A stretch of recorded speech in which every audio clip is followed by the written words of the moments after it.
Zion has only played in 85 career games in his first 3 seasons, but he's gotten plenty of buckets when he's been on the court. Only Michael Jordan himself has more points in a player's first 85 career games than Zion, and that's since the 1976 merger. We now welcome in the man who has the Pelican beat on lockdown. That's Andrew Lopez. Thank you so much for joining us. Let's just jump right in here, Andrew. Despite not playing all of last season, I remember Zion said in April that if he was offered the extension, he, quote, couldn't sign it fast enough. So how might that come into play tomorrow? Well, obviously, he agreed to the contract extension this past weekend. But right now, as of tomorrow, they can start signing contracts at 12:01 Eastern. I don't think it's going to take that long after that to hear an announcement from the New Orleans Pelicans that Zion Williamson has agreed on a 5-year extension. He is going to sign that very quickly. This has been his priority. This has been the team's priority. It didn't take long for us to get through there from the start of free agency, right? So now that we are here, it's about getting him back on the court. And look, this team looks a lot different from the last time Zion played. Obviously, missed all of last season, but the last time he was on the court, Eric Bledsoe, Lonzo Ball, Steven Adams were starters in that game. James Nunnally, James Johnson were coming off the bench. This team looks so much different now with C.J. McCollum, another year of Brandon Ingram. You have Dyson Daniels, Herb Jones, Trey Murphy, Jose Alvarado. Jonas Valanciunas is starting at center. Larry Nance is here. Things look a lot brighter in New Orleans than they did the last time Zion stepped on the floor. Wow, when you're saying all those names, I was like, oh my gosh, that feels like forever ago. You're right. Andrew, the CBA rules, though, that means that when he does sign this max contract at 12:01 and 30 seconds, as Woj reported, he can't be traded anytime soon. So we've played around a little bit with Bobby Marks on some compelling trade packages that would include Kevin Durant and the Pelicans, but that's just sort of us having a little bit of fun. So what are the Pelicans saying here?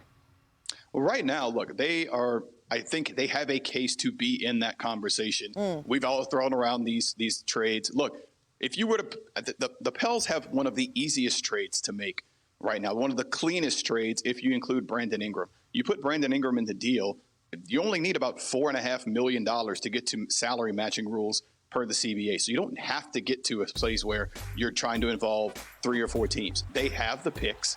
So it kind of makes sense. Now, obviously, if I'm New Orleans, I would like to hang on to Brandon Ingram. Yeah. I would like to try and put them together and make a nice big 3 with those guys, even a big 4 if you want to put CJ in that. So, but right now, I think obviously New Orleans has somebody who has familiarity with Kevin Durant and Willie Green, who is the head coach. Willie Green was in Golden State when Kevin Durant was there. Jarrett Collins was in Golden State when Kevin Durant was there. So if that's what you're looking for, the pieces start to make sense. And you can see why we've continuously talked about New Orleans as being a dark horse candidate for Kevin Durant. Sort of whether or not they land Kevin Durant. Obviously, if they do, it becomes an even more interesting team to watch. But regardless, they are poised to potentially make some noise in the West next year. Andrew Lopez, thank you so much for spending a little bit of time with us. The biggest issue, though, for Zion in his young career thus far has been his availability, right? He's only the 3rd number 1 pick in the modern draft era to play fewer than 100 games in his first 3 seasons after being drafted. He joins David Robinson, who spent 2 years in the Navy after college, and Greg Oden. So Zion played in 37% of the Pelicans games in this time, and that includes the playoffs. So bringing back in my friends, Zach and Perk. Andrew just alluded to the fact that Zion hasn't played pretty much with any of the current central players on this Pelican squad. So is it safe to assume, Zach, that he just fits in with the current roster construction? And just how dangerous does he make this Pelicans team? Of course he fits in.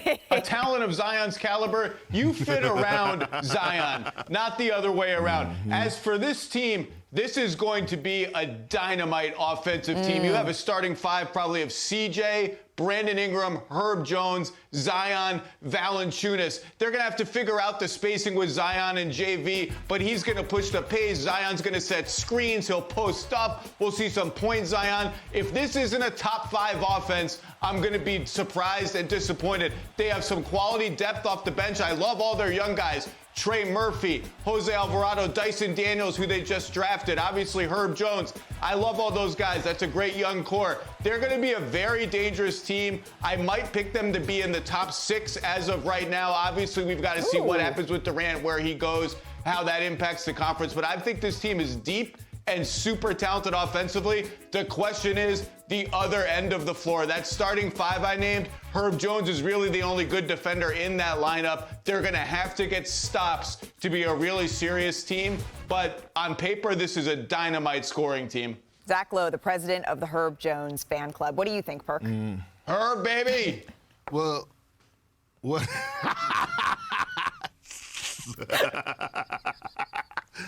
Listen, here's the thing. Everything Zach said was right. Malika, I owe the fan base, I owe the city of New Orleans, I owe David Griffin, I owe everybody in the front office, I owe everybody an apology. And I'm coming on national television, and I'm telling the whole fan base, the city of New Orleans, the state of Louisiana, that Big Perk apologized, that I'm sorry. I said that if Zion signed back with the Pelicans to his rookie extension, I will come on here and publicly apologize and admit that I was wrong about the city of New Orleans. They should not sell them. So now they could tape this, and I will be donating some money to a charity around New Orleans. That was the deal that we made. Some of us Pelicans fans on Twitter. So as a man, I'm going to come on here and I'm going to stand on that. I'm going to honor my word, and the future is bright for the New Orleans Pelicans.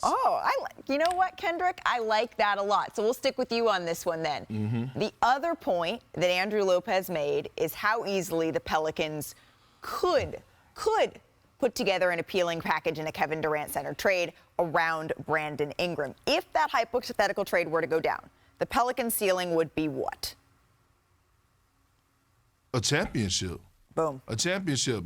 We all know that Kevin Durant instantly makes any team that he go to a contender. But you put Kevin Durant alongside C.J. McCollum with Zion Williamson, Herb Jones, the athleticism that they already have at the wing position, and the way that Coach Willie Green has got this team and this culture on point, you would think, yes, the Pelicans should be one of the favorites, if not the favorite, of winning it all. But I wouldn't have them as my favorite. They probably would be third or fourth on my list.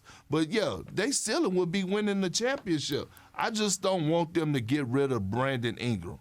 Brandon Ingram is under 25 years of age, and he has yet to scratch the surface of his prime. But if you have to get rid of him to get Kevin Durant, then you got to do what you got to do. Zach? No Brandon Ingram equals no Kevin Durant, and I agree with Perk. If they got KD, even with Ingram out the door, their ceiling is finals/championship. Not my favorite, like Perk said, but that's the ceiling. I absolutely agree, and then maybe all of us will be donating to something in Perk's name. There's going to be a statue put up. I can already see it. All right, we still have plenty more to come, though, on NBA Today. There has been a whole lot of chatter surrounding where